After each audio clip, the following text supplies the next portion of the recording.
Kaja, itu masih ada hero Atlas yang masih bisa digunakan karena bisa nge-follow up apa yang dilakukan 3 hero ini. Karena di bagian kanan kurang kurang nendang kalau nabraknya nanggung. Ini 3 hero udah nabrak banget soalnya. Iya sih.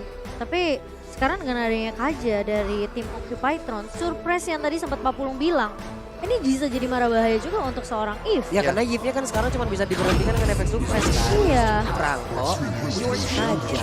Tapi Kufranya berada di tangan dari Luis. Di Naipik kah? Di Naipik kayaknya nggak Enggak begitu juga di-Naipik sih, karena banget Kajanya sih. udah diamankan juga ya. Iya, oleh Fanny udah Maro. di-ban, berarti untuk sekarang Leo akan mengamankan hero lain yaitu adalah Akai sebagai penghancur dari formasinya seorang Kufra dengan menggunakan heavy spin. Hanya saja instant damage dari Occupy. Ini kayaknya agak Occupy. Ini agak PR di awal loh. Iya, karena damage-nya rata-rata nanggung. Iya. Dan memerlukan sekali item, terutama Valentina Itu kita dia, tahu itu dia gua punya keuntungan untuk level tapi tidak untuk damage di awal game. Itu yang gue pikirin bagaimana nantinya apabila efek surprise juga berhasil menarik ke arah siapapun. Damage selanjutannya loh, backupan damage. Continuous team fight-nya ya. Iya, ini continuousnya akan seperti berarti harus apa? all in. Karena mereka bawa Kaja, otomatis mereka harus mempertimbangkan nih semua source ultimate yang dikeluarkan dalam waktu yang bersamaan agar nanti pick off-nya bisa bisa follow up-nya tereksekusi Iya, lah. bisa jadi di sini juga Kajanya mungkin akan build hybrid juga bisa jadi ataupun nge-damage aja karena mereka masih Fleeting time. Iya, karena mereka masih punya sosok yang tebel yaitu Akai kan. Iya. Akainya udah tebal. Kalau memang si Kajanya mau di full damage-in juga bersama dengan Valentina, mid-nya bisa jadi kan satu serangan surprise-nya sakit banget loh di Penjas mereka udah narik lightning ball-nya ini sakit loh kalau kena. Iya, ini semua tergantung dari follow up yang akan dibawakan oleh Occupytron tentunya di game yang pertama. Dan gimana caranya Gado ini bisa dapetin space untuk masuk langsung dengan Battle Mirror Image dan juga satu buah Blazing Duet nantinya. Cocok banget ya Layala. Udah kamu ya Layala aja aku. Let's go lu. Aku Gerakan. Gerakan kita ya. Aku Iya enggak, lah. apa nggak usah diberangkatin, kita kirim aja nih Pulung ya. Tapi suka sih gue dengerin. Suka banget. Karena kan baru kita lihat untuk tagline-nya kan. Akhirnya Iya. kan. Sebenarnya kemarin ada.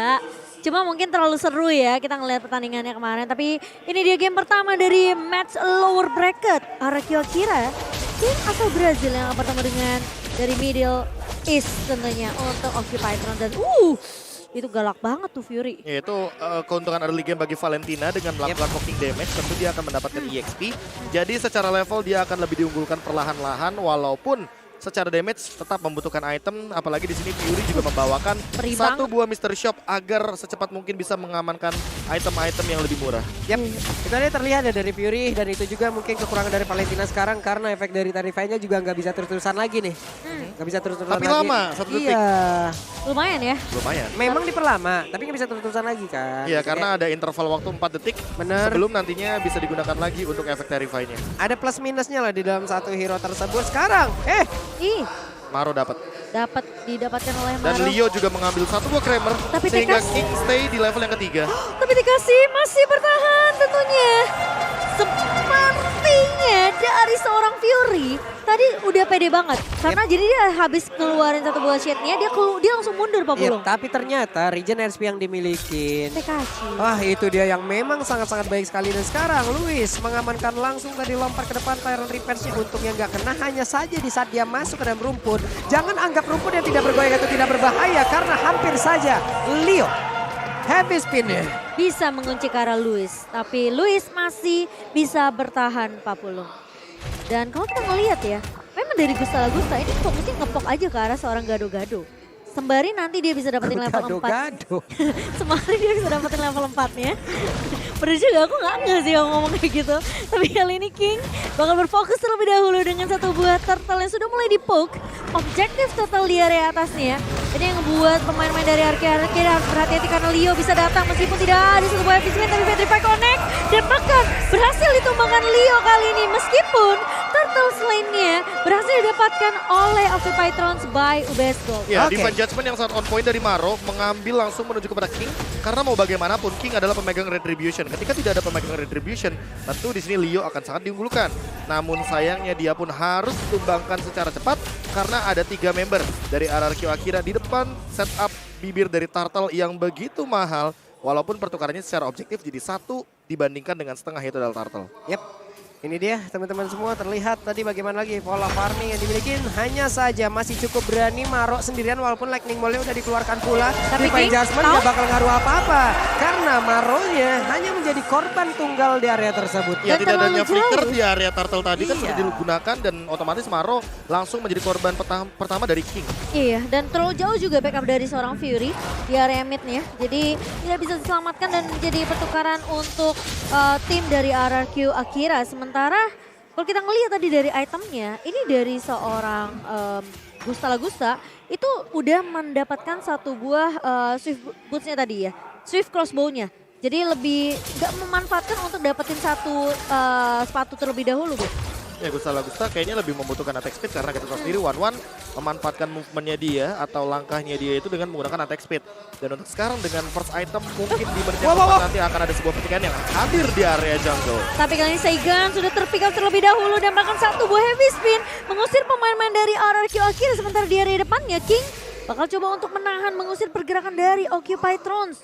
Yang dimana tadi Reward Manipulation dibalaskan Reward Manipulation. Iya. Dan sangat disayangkan Fury, Reward Manipulation-nya itu di ujung tadi. Waduh. Dan ditambah dengan reward manipulation yang saling bertukar saja untuk Iya. sekarang Fury pun tetap mendapatkan sebuah keuntungan dengan 1 point kill yang begitu mahal. Walaupun kali ini ada pertukaran yang terjadi. 2 untuk 1 dari point killnya dan Turtle setup kembali hadir agar sharing goal tidak ada henti-hentinya didapatkan oleh Occupy Thrones. Oke, untuk Occupy Thrones pun sendiri masih bisa mengungguli dari sisi golnya ya. Hanya saja untuk Akai emang dipukul mundur, bahkan semuanya berpusat langsung ke arah dari Akai. Akainya lenyap dan Turtle harusnya fix menjadi milik dari RRQ Akira. Dan benar aja Turtle Land presented by UBS Gold pun menjadi milik Akira. Tapi King sepertinya masih mau lebih gila di TB itu damage dari turretnya. Tapi kali ini Maro mencoba untuk membackup pemain-pemain dari Occupy Thrones dan Luis juga bakal memberikan backup ke arah seorang King kali ini.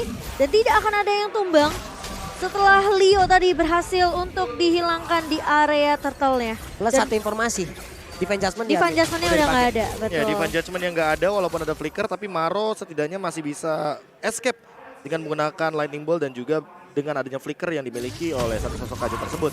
Untuk sekarang KJ-nya juga akan lebih berfokus untuk dominance ice terlebih dahulu agar nantinya King tidak mendapatkan Dragon HP yang begitu tinggi. Dan di sisi lain untuk Gusta Lagusta dengan hadirnya dominance ice ini sudah menjadi salah satu item yang menjawab dengan attack speed yang tinggi dari Gusta Lagusta dan inspire-nya yang tidak bisa dimaksimalkan kecuali dengan satu item Golden Staff. Golden Staff-nya mungkin yang masih akan di-build nantinya. Tapi Masih Gusta terlalu Lagusta lama. bakal coba untuk menahan terlebih dahulu.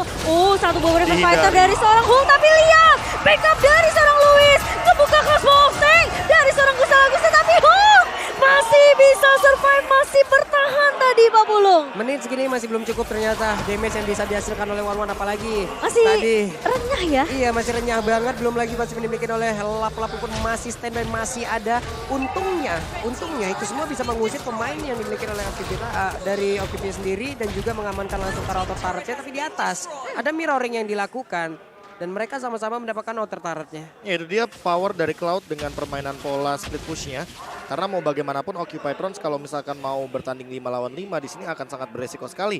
Ditambah dengan Tekashi yang memiliki Black Dragon Transformation.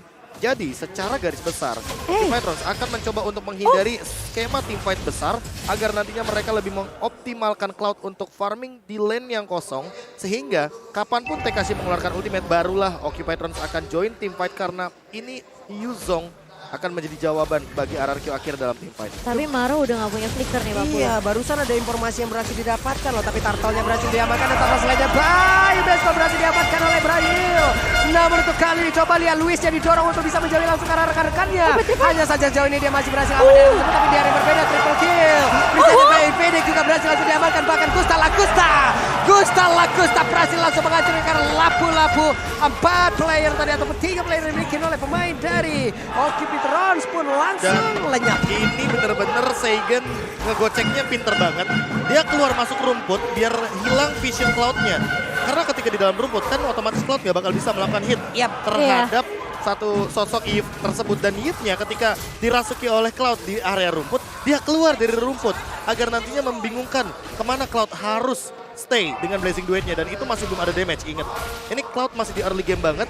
Dan sementara itu dengan keuntungan gol 3.000 dengan sharing dari turtle-nya juga yang menjadi bonus untuk teman-teman RRQ Akira, mereka makin lebih percaya diri untuk melakukan sebuah zone out terhadap invasi jungle yang sekarang sudah perlahan-lahan mulai dilakukan oleh Luis, salah satu roamer yang selalu memaksimalkan rumput sebagai poros rotasi setup utamanya. Dengan 6 assist yang diamankan oleh Luis kali ini dari RRQ Akira, mereka lagi mendominasi dengan perbedaan network 3.500 dan lihat untuk dari itemnya 6.000 di tangan seorang Gusta Lagusta. Dan bahkan bisa dibilang dia memanfaatkan dengan adanya satu buah Demon Hunter Sword untuk merontokkan Leo nih di area depannya. Ya, Wind of Nature-nya udah ngejawab banget untuk nanti Blazing Duet. Ditambah untuk Gado, dia masih belum selesai dengan Wind of Nature. Jadi dia tidak bisa menghindari serangan dari Crossbow of Tank. Ketika sewaktu-waktu nantinya akan ada serangan dari sosok Gusta Lagusta. Oke, atau serangan yang akan dibuka terlebih dahulu oleh RRQ Akira kali ini di area atasnya.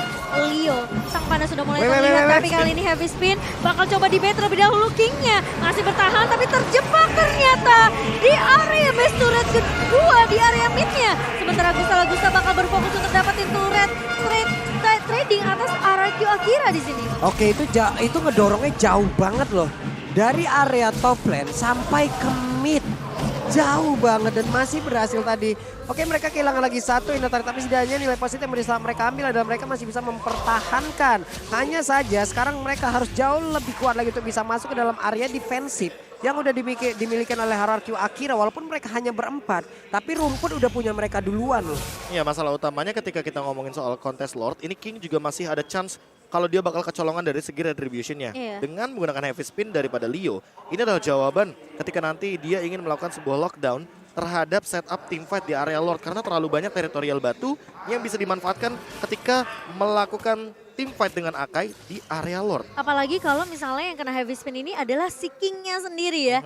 Jadi kemungkinan besar dari Occupy Thrones mereka masih bisa untuk mendapatkan objektif Lord pertamanya. Atau sekarang target dari Maro udah boleh diubah sih. Targetnya udah boleh menuju kepada Gusta Lagusta yang kita tahu sendiri ketika nantinya Gusta Lagusta tidak bisa memanfaatkan bagaimana Needles of Flower karena terkena efek suppress. Sudah bisa dipastikan Gusta Lagusta akan bisa langsung di instan.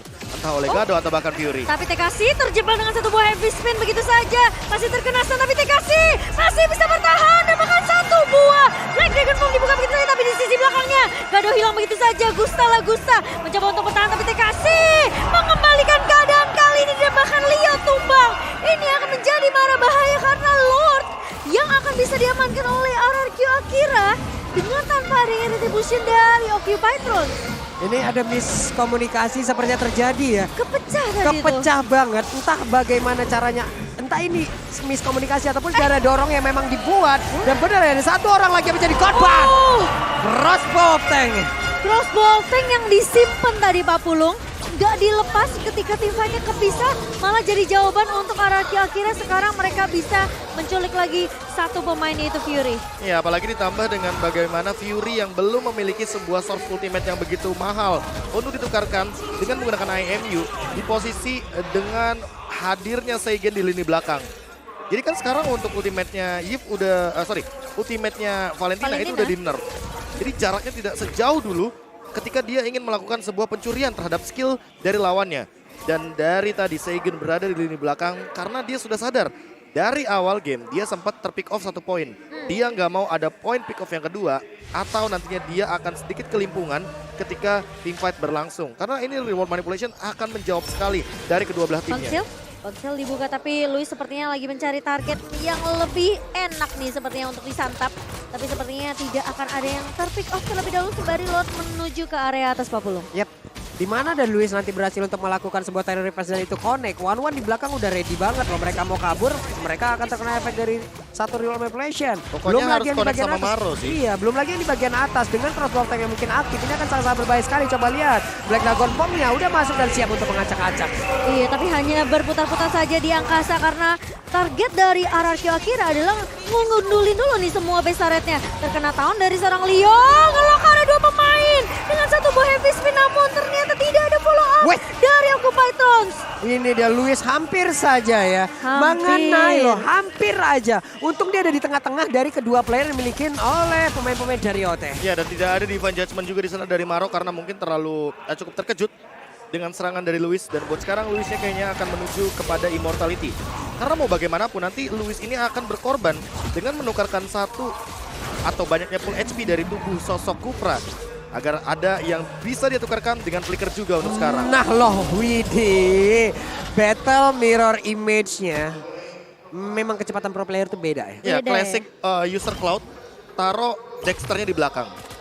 Biar bisa escape. Biar bisa mundur ya. Tapi Leo belum punya Blade Armor juga. Tapi kali ini TKC mulai masuk. Dengan satu bom dari Good Form. Tembakan mulai dibuka. Yang kedua 5 momen Indonesia. Tembakan dari Maronya. Terjebak dan tumbang kali ini sebenarnya One fokus TKC. best. Bakal menahan damage yang begitu besar. Dan Aral kira mereka berfokus untuk menumbangkan pemain-pemain dari Occupy Throne sembari base-nya yang akan ditargetkan. 13 menit saja. Game Game kita cepet berjalan. banget. Dengan serangan yang sebenarnya Occupy Throne sudah mulai luncurkan sejak awal. Karena mereka mencoba untuk menyerang ke area gold lane. Yap. Sayangnya Gusta Lagusa tidak menjadi point kill di sana. Kalau jadi point kill beda cerita. Cloud-nya bisa dapetin turret di area bottom lane karena dia berhasil untuk mendapatkan turret di area top lane. Terbukti split push berjalan dengan lancar. Tapi tidak untuk team fight berlima karena mau bagaimanapun dengan penggunaan Kaja ini harus cepat-cepat dieksekusi. Dan itu yang kita bahas di draft pick. Kaja follow up damage dealernya nggak ada di sini. Itu dia. Dan memang harus bisa diselesaikan dengan cepat. Atau setidaknya menunggu ke arah late game agar eksekusi dari Divine Judgment bisa maksimal. Kalau enggak, Divine Judgment-nya ya cuma pembukaan yang sia-sia.